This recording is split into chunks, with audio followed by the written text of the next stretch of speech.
Hi, my name is Chris Schoen. I'm a professor in the Sports and Movement Science Department.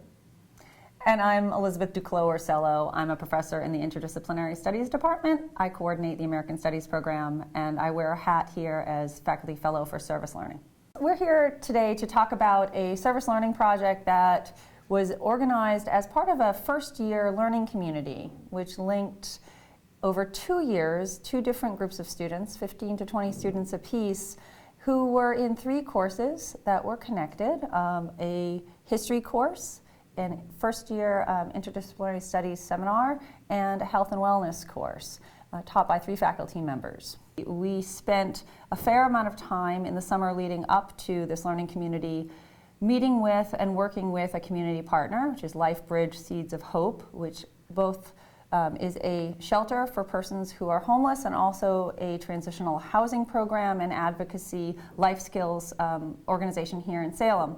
I think one of the really interesting things that have kind of seems to be happening in the process of this is how we've developed this partnership with this particular community partner, LifeBridge, and how sustainable it's been. So in year 1, we had 19 students in the learning community. The service project that year for the students was to volunteer at least 10 hours in the kitchen at LifeBridge with the staff and clients there to learn the functionings of the kitchen, to prepare and serve meals to the persons who come to LifeBridge for meals any given day.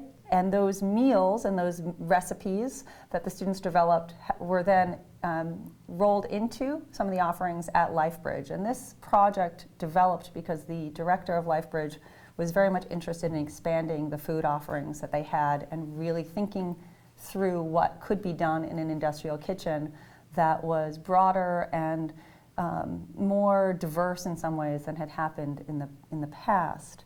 And so the second year, we had a little bit of a different theme, if you will. We were focusing, again, at LifeBridge, but instead of on food preparation and service, we were looking at the dining environment and the space. And we were studying space, we were studying flow, we were looking at decorations of the dining area. The theme of the learning community was, in fact, food, culture, and society. The service is doing 2 things at the same time, and all parties involved were aware of that.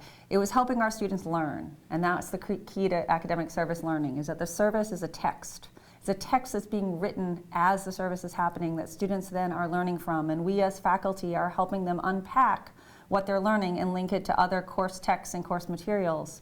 And at the same time that service is meeting an actual real need of a community partner who in its own way is serving as an instructor and a faculty for our students. So they're learning through that service.